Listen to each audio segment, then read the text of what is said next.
would you challenge your limits when you have most of the things you want in your life? Welcome to Innovate Me, a podcast with inspiring life stories from the first generation people. Those who are the first ones in their intimate circle to do or not to do something. Hoa, a first generation immigrant and doctoral degree owner.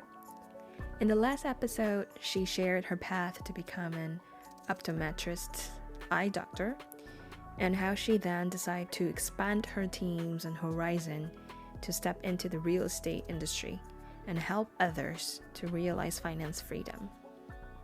It's not switching careers, but realizing all, capital all, you want in your life. We talk about support and impact, and how this type of dream come true is not limited to a certain group of people. What I didn't expect, and you are going to hear about that, was Hoa sharing that she is a very shy person. She finally said yes to public speaking in just about 1.5 years ago. And I was very curious about the first yes. We know we need to push ourselves out there, confront our fear, hold a bigger reason, but how? How can we say yes to those fears when all the experience we had in the past was something we don't want to experience again? Momentum in your mind and also in your heart. What are the different momentums here and here? So my starts here. Here's the logical. Here's the heart. Right? And so I'll give you an example of the growth journey of why I say momentum. So in my journey, becoming a doctor and these are accolades, right? But more so than that, it's who I became. But I could have stopped just doing I have my practices, I hire doctors, I have my real estate business, I have passive income. So I've achieved my dream of this financial and time freedom. So if I wanted to stay comfortable, I could sit at home and twiddle my thumb and travel the world and vacation and be fine financially. I have the time freedom, I have the financial freedom. But for me, because I wanted to serve as many people and have a footprint before I leave, that big legacy of creating more, where it's not just me and my family. And when I talk about the heart, it's the only reason I started speaking. I have the biggest fear of public speaking. I didn't share my story until about 1.5 years ago because I'm by nature very private. 1.5 years ago, I had a mentor who said, you need to be speaking on stage. And I'm like, never. And my husband, same thing. He goes, no, you need to tell your story and you need to be on stage. If you want to really do what you say you want to do and impacting more lives, you need to be on stage. I thought they were crazy. For me, I'm like, are you kidding me? I hate public speaking. I'm so Consider about scared. me, how can you say that? So different. But it was in my heart that when I stepped on the stage and I got that feedback and I knew that one-to-many was the way to create a bigger ripple effect instead of just one-on-one, which is I had been doing most of my life. And there's only so much exposure you can have one-to-one. And so having a media, whether it's a podcast, whether it's a book, and so I became an author of 3 books. I started speaking on stages. I started just putting myself out there just so that it can inspire and uplift other people who are in the same position. We're I'm just like that too, Ba. Your story resonates just like that. And once I understood that, it started here. It felt really good. And then my mind just logically was okay, what are the next steps I need to do? And so I learned the ropes of public speaking and how that worked in the world of being an author of how that works. So that's the mind part of how to, right? How do I get into the rooms? Who do I need to know? What are the steps? That's all the how to, but it had to be here where I really enjoyed doing that in order to even do the mind part of the how to and what are the details. And, you have to have both, because if you're oh, I love to do it, that's what I want to do, but you don't know how to logistically do it, you can't do that either, right? So it requires both, but it has to start from the heart, because if I'm doing it and I'm not enjoying the journey and feeling like I'm helping anybody, then it defeats the purpose. But that is the whole next step of the growth journey. But how did you, because you said at the very beginning you thought those ideas are crazy, and then after you did that, and then you realize, oh, it really can be something that I want to see. But there, I'll tell you why. You know, how can that even happen? My first time I stepped foot on a stage, my mentor at the time, he's a business coach. He was like, your story is too big to play small. He used to always tell us that. And so he goes, I'm going to put you on a panel, on an interview. I'm going to interview you and your husband. We were in front of 350 people. I was shaking. I was so scared. But he interviewed us probably for 45 minutes live on stage in Vegas in this huge, huge ballroom. But after I stepped off of that stage, I had 5 women come up to me. One of them crying. She was a young Vietnamese woman. And she was just like, we don't see enough role models like that up there on stage. I'm so proud of you. Oh my God. I started crying. And that was I was like, oh my gosh. I think that, that young woman, like, was the like, oh my God, I can't believe she's like crying. and it was just like really emotional, because she was like, I'm just so shy and quiet. I could never imagine doing something like that, stepping on a stage to speak. And that was just me. I was like, oh my gosh, that one direct response from her really gave me inspiration to continue. And then a lot of other people would come. And then I was like, wow, who'd have thought? Like, who'd have thought anybody would care? Wow. But it does, to have more voices, have your voice be heard, and stand up for matters that, you support, that people don't have a voice to hear. And if you have the platform to utilize that, it's a privilege, but also a responsibility if you're in a better place to be able to help other people, that wouldn't have the resources or to be able to do that. So I now understand that. Really, it is very important. Who do you circle yourself with, right? You had that mentor and you had that trust and relationship. He was like, no, you say no. I don't hear it. Whatever, you get on that panel. And you actually can say no. Like, absolutely. You can be like, Right. No, firmly no. But out of trust, out of curiosity, or out of many things, no matter if you say that, but your body, like, step on to the stage, and finally you had a chance to share, to connect, and to hear the feedback, to see the impact. Yeah. And it is. And it's not always, and that's why I say push beyond comfort zone. I would be lying if I say I still don't get nervous. I get nervous every time before I speak and step foot on a stage. Doesn't matter how many times I've done it now, but I still get super nervous. But it's a good nervous, right? And once I get going, it's fine. But I can't sleep the day before I speak anytime, still to this day. But it's a good thing, but I want to make sure that it's for the right reasons. It's to connect with people, it's to help uplift and encourage others.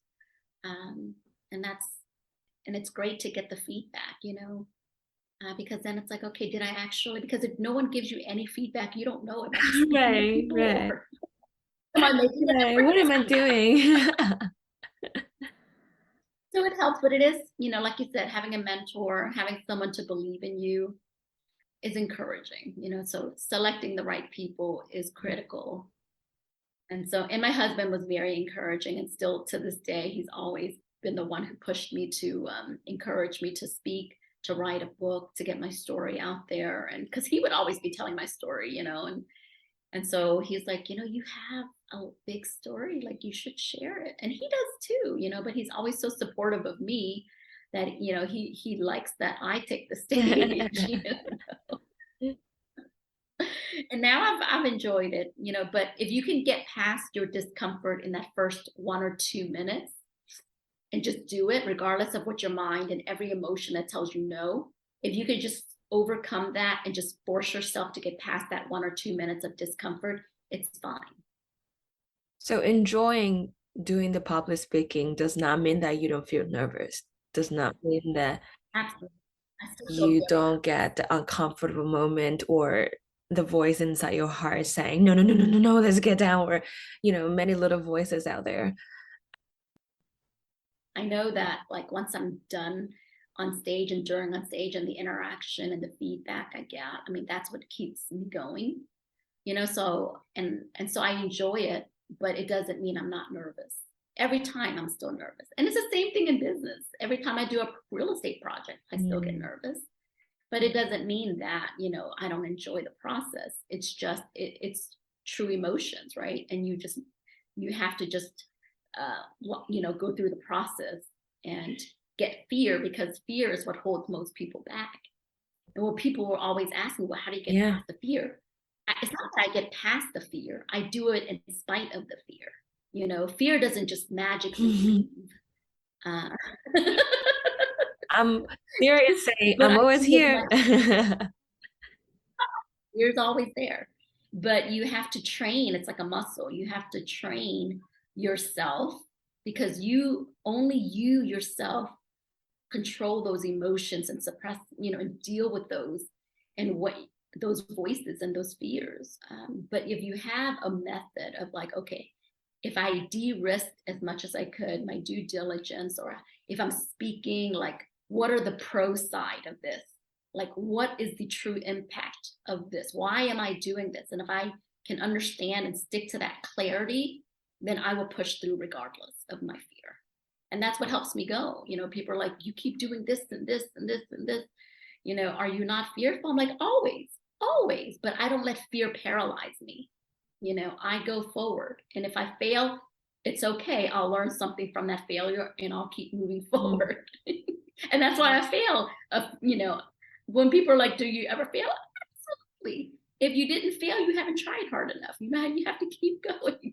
You have to push beyond comfort zones. And there is going to be some failures in your life, and that's okay. Perfection is false. There's no such thing.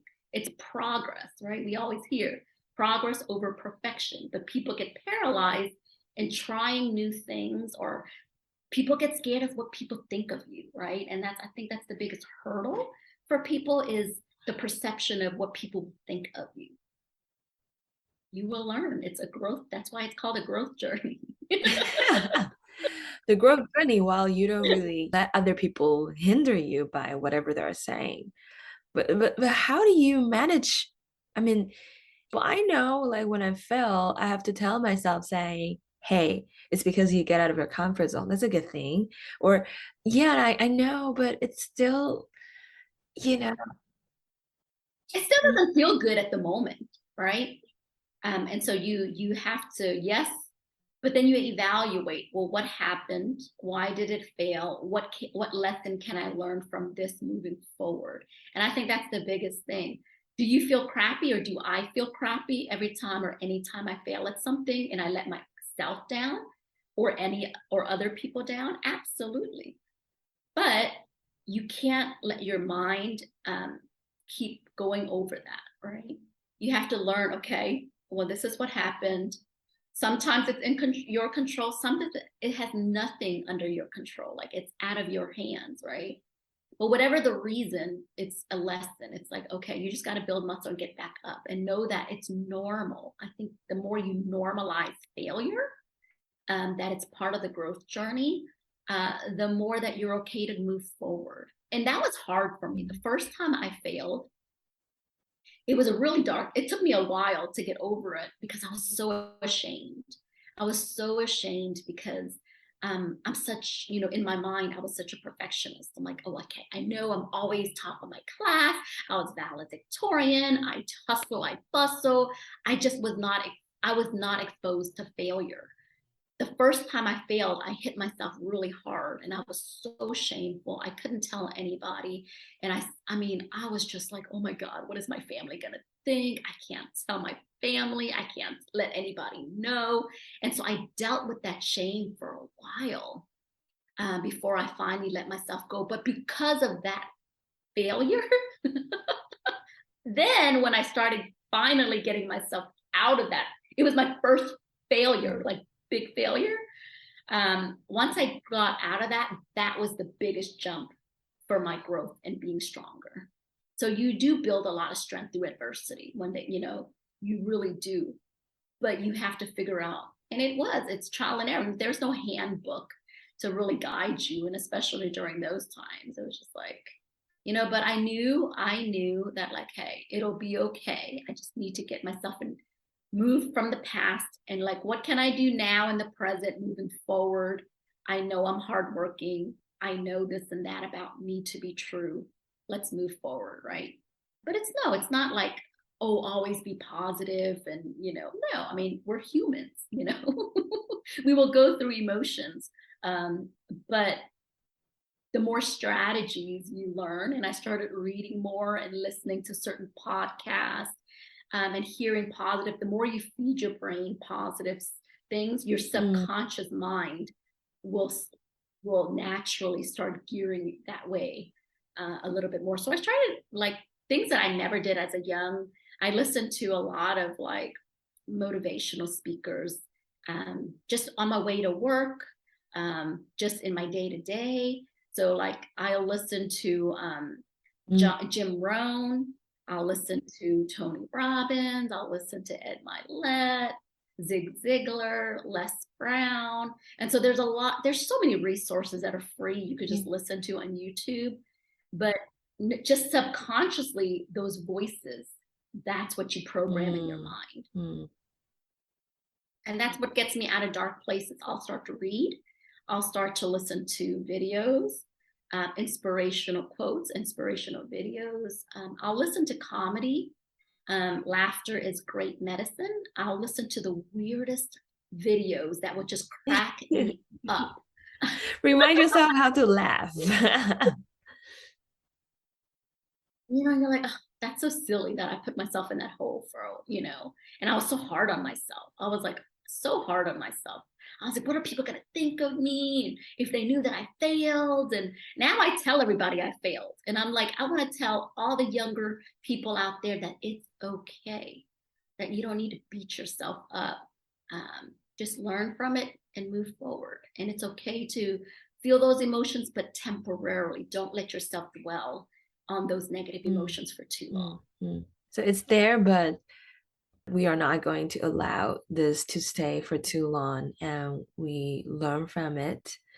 But also what I heard is you don't let the failure define you. And I feel it's very difficult because it's very easy to think, oh, I'm not enough, I'm not competent, not that level to do this, and I'm too ambitious, so on and so forth. Like there could be so many things you tell yourself because you didn't accomplish whatever you want to accomplish at the first hand. Yeah, and that's a part of the journey, is being and feeling that I am enough regardless of where you are in your journey. And that's the most important lesson, I think, that I learned through my own journey, is knowing I don't need a degree. I don't need X amount of money in my bank account. I don't need to be like the Joneses. I don't need to compare myself to anybody else to look or have or whatever to be enough. And as soon as when I talk about the journey of self-love and self-confidence, to know that you are enough regardless of where you are in that journey, it starts there. And that's why I say it has to be from within. Happiness and self-confidence and self-esteem starts from within. It's a danger zone when you think that you're not enough until you hit this degree, until you have this amount of money, or you look a certain way, or I have to lose a certain amount of pounds, or I have to be a certain way to feel enough and be worthy. No. You had that moment, like feeling, no, I'm not enough, or I really want to accomplish this, but I have some self-doubts. And I've been there. I have been there. And it doesn't mean that it doesn't creep back up, right? But I've trained, it's intentional training that I say, hey, if those negative thoughts start coming in my mind where I feel like I'm not enough, or I start feeling like my confidence is starting to go down, what are the things I need to start doing, right? And so I go back to, okay, so it's intentional. You have to, it's like you have to train yourself to get out of that, because it's so easy to get into that zone of like, oh, I feel like I didn't do enough yet, or my expectations were, here, I should have done this by here. That's why it's a lot of internal work, and it's consistent daily internal work. Because it doesn't, you don't just arrive. You never just arrive. I'm a work in progress every single day. I never in my mind fool myself that I've arrived or become somebody like that's anywhere out. No, I'm just my own self trying to become better, a better version of me, right? Each individual just becomes a better version of themselves, but you have to intentionally work on yourself all the time. Just like relationships, you have to intentionally work on that. You can't just be a drifter and hope that things go well. Writing helps me a lot. Whenever I have a thought, sometimes it's just one decision, but it's a powerful moment. I don't care if I'm in the shower and I have an aha moment. I call them, aha. Oh my God, I just thought of something so grand. I will literally jump out of my shower, get a piece of paper and a napkin. I write everything on napkins. And I write it down, I date it, and I write down my thought process, because the more likely when I write my thought on paper and I have clarity and I see it, the more likely I will make it happen. And so that's why I always encourage people keep too much here, but they don't put it out there, write it, and execute on it. And so that's the next level. It's not just from here to here, but from here to actually writing it to executing it and taking some steps towards that. But writing it and leaving it by my bedside helps me see it. It helps me keep it front of mind. Out of sight, out of mind. And so for me, writing, and visualizing it so I can manifest it to actually take the action steps to make it happen, that's how things happen. I don't just dream about it and hope that it happens. I'm very intentional on the steps I need to do each day to make it happen. Write it, then visualize it, and help yourself to know how to do it, and also have the picture in front of you and manifest that. Absolutely. And I guarantee you, in 30 days, if you write one area that you really want to improve on, one small topic, and that's all you focused on for the next 30 days, and you research it, you read it, you listen to it, in 30 days, you will have made huge progress in that one little thing. If you intentionally make that your priority. I will guarantee you, like in 30 days, if that's all you focused on, like, okay, this little area, most people are too scatterbrained. They want to do 10 million things. They dabble on a lot of things, but they don't really execute in one lane really well. And so I think if you can focus on one thing where you're like, okay, the next 30 days, I want to do X, Y, and Z, and that's all I'm going to do. And that's, I said, I'm going to be a co-author in a book. No idea how to get started. No idea. I just put it out to the universe. But that's what I committed to the next 30 days. And that's all I did. Research, read, who do I need to connect? What do I need to do? And I started writing it, and then I made it happen. But it was because that's all I was focused on for those 30 days. Speaking, I said, okay, I want to get on this type of stage. For the next 30 days, I'm going to research all the different event hosts that do this kind of topic and this type of audience. This is who I want to talk to. That's what I did for the next 30 days. I reached out, but that's how it happens, right? So you have to be intentional and visualize exactly what do you want, and then just commit yourself those next 30 days. What are my action steps that I'm going to do? But I encourage people, like, try it, like, even if whatever it is, whether it's your health, whether it's in, you want to learn one aspect in the business you want to improve on, whatever it is, just have almost like, okay, I got to do, X, Y, and Z, and really be focused, like laser focused. You'll get the ball rolling. And all of a sudden you're like, oh, that wasn't as hard as I thought. I just didn't know where to get started. Yeah. Right. And think that's why people get scared. They're just like, I don't know, it's just too broad. I don't have any idea. But if you start going on blogs, you start connecting on people through Facebook, someone's already doing that. You direct message them, you ask the right questions, you ask them for resources. I mean, there's no lack of resources. I mean, Thomas always says there's no lack of resources, just a lack of resourcefulness. And so you have to get yourself be resourceful instead of yielding to have all the resources at your hand at this moment. Right. Just get going. Even if you don't know everything about it, it's okay if you don't know. Nobody knows everything about anything that they start. Everybody who's an expert started new somewhere, at one point in their life, they were not an expert. Yes. I really appreciate that you share so much skills, like how to do it. Like, for example, I know I need to stay in a positive mind. I can't let failures define me. But how? Like what is the thing that is actionable for me that I can do? And I know that a support network matters, but how does that work? But thank you so much for sharing all these and let us to have a picture about, okay, this is the how, and this are actually something you can do. It's not, limited or like with a very high bar that you need to have this certain amount of money so that you can enter this. It's not like that.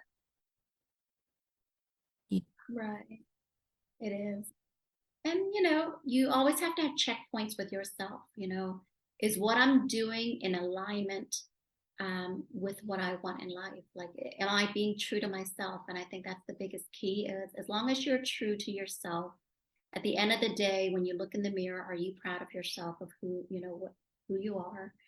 I write on my mirror cards there, and I tape them on my mirror, and I have several of them. I have my daughter do hers, I have mine, I have my husband do his. But it's we call it a moonshot. A moonshot is something that by the lifetime before I die, what would I wish to accomplish? And I write that down on a piece of index card. And I put it on the front of my mirror because every morning before I brush my teeth, I look at it. I see it. It's always there. It's always in front sight. And I write little positive affirmations, and they're written around my place. Yeah. And you'll see them. But those are reminders of yourself, right? And it's in front. You're like, oh, the bigger picture. It's the bigger picture I need to remember, not the right now, but the bigger picture, right?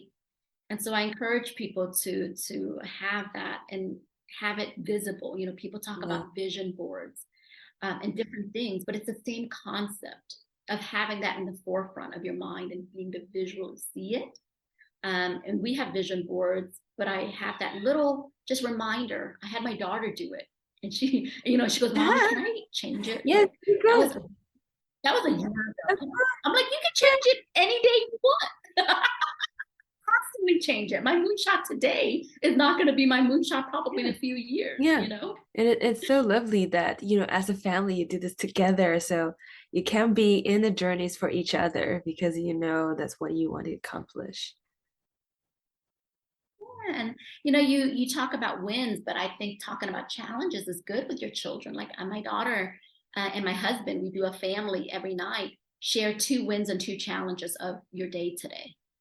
So simple things, so she'll tell us, oh, this happened at school or whatever, the challenge, but then she'll share her wins. And then she's like, well, can I share 1 extra win? Can I share 1 extra, But it encourages children to talk about not just their wins, but what are the challenges and what are some solutions? It's about solutions and being able to openly talk about that as a family. And so, we do, and we started doing that ever since she was probably 4. And she's 8 now. And so that's instead of just like, how was your day? How's your day at school? I mean, I still remember that when my mom or dad asked me like, how's your day? I don't, it's not like I don't want to share. I don't, what's the content you want me to say? Like, how do you say? But I think when you do like two challenges and 2 wins, whether it's school or work or personal, it gives you a checkpoint of like, you know, checking in on my husband, I'm checking in on my daughter, checking in on myself, you know, and it takes less than a few minutes. And then we help each other, like, or we celebrate together, right? Our wins. And then if there's a challenge, we're like, yeah, that kind of sucked today, but you know, this is what we can do or whatever. But it's okay that I encourage people to talk about challenges, because that's how you grow. And don't suppress those challenges within. Like, a lot of people can help. And that's, you know, and it's okay. People are not going to judge you any different just because you have challenges. We're humans. You know, we all have challenges. Absolutely. And to let her learn that there is a support net for her.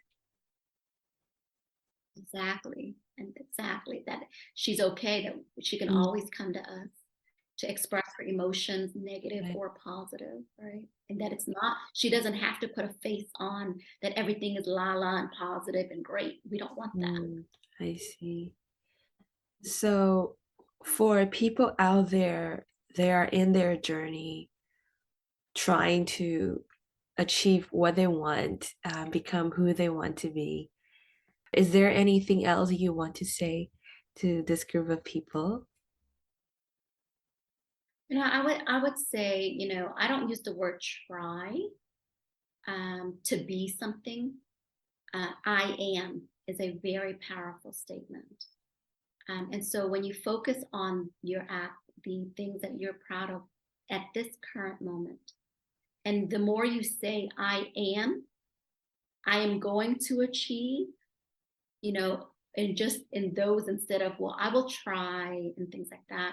I think words are very powerful because it makes you what you believe, what you say and what you believe. That's the biggest thing, is your own self-belief. Do you believe what you're saying? And so more so than anybody else, convincing anybody else to believe what you're saying, more so, do you believe truly in your heart and mind? Do you believe that you're capable? And if you are, you know, and you always start with I am, you know, I am. And the more things that you can say positive about yourself and visualize it, you're rich in your mind, not money rich, but happy rich, wealthy, you know, in your mind and in your heart way before it becomes a reality. But if you can't achieve that within your mind and heart, all the actions and things you'll do, you won't ever get there, because even when you get there, you'll feel like it's still not enough. And so I always tell people, right here, right now, you focus on the things that you're really proud of yourself, and that you're, you know, and you build on that self-confidence, right? And today, and you say, I choose today to be the best version of me. Today, not tomorrow. I don't care about the past, but today. And so I always tell people, be present, focus on today and the future. The past is only just to help, you know, what are the lessons learned from the past? Your past does not define you, right? And so just believe in yourself and say, I today decide, or at this moment, it's a decision. Happiness is a choice. Your actions is all a decision. It just starts with, you know what? Today, you know what? I am X, Y, and Z. I am this already, you know? And so that's what I would encourage people, to not put a timeline in 5 years, this and that, in 10 years, I'll become this and that. It's today, this present moment, you know, and everyone has something that I know that they're proud of. Everyone has a unique skill set and something that they're strong at. And I want people to highlight that right here, in their own. So don't compare, don't think a degree or a certain number in the bank account or something like that. But just focus on the strength now, because it's much better to focus on your strength and build on that to move the needle forward than to figure out all the things you're not good at. Too many. I was like, focus on what you're good at, and eventually when you have the capability, you hire out the rest, right? But, you know, it's much faster to have progress in your journey when you focus on the strength and what you enjoy doing and what you're good at doing. Because if you can just focus on the few things that you're really good at, and if you're like, well, I know without a shadow of a doubt, I'm good at this one little thing, but I suck at a whole bunch of other things. Don't focus on the 10 things you suck at. Focus on the 1 or 2 things you're really good at and grow that. Because everyone has it. But I think too many people focus on their weaknesses and trying to be good at everything. Then you become good at nothing.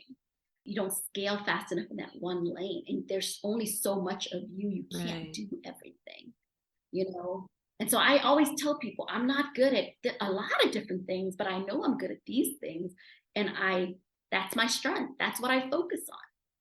And everything else, you know, then even though when at the beginning of my journey, I had to do it, but as I became, you know, I scaled, I would outsource. I would hire those things I'm not so good at, or I would partner with someone who loves to do that part and they're better at it than me for that. And then I focus on the things that I'm good at. And that's why teamwork and partnerships and leveraging individuals to create a win-win, that's how it works. That's how you get these relationships, and you got to figure out personalities and skill sets and how can we help each other grow. So there's no try. It's very famous in the coaching world that there's no try, just to do or not to do. And to know yourself, know your strength and weakness, amplify, focus on your strength, get a team to work together, and everybody support each other in our own way, in our own strengths. That's right. You summed it up perfectly. There you go. Thank you, Hoa, again. Love the contagious laugh and generous sharing. I had my 30-day project goal written after the conversation, but I still need to use some treats to keep myself being committed to it. What is your 30-day project?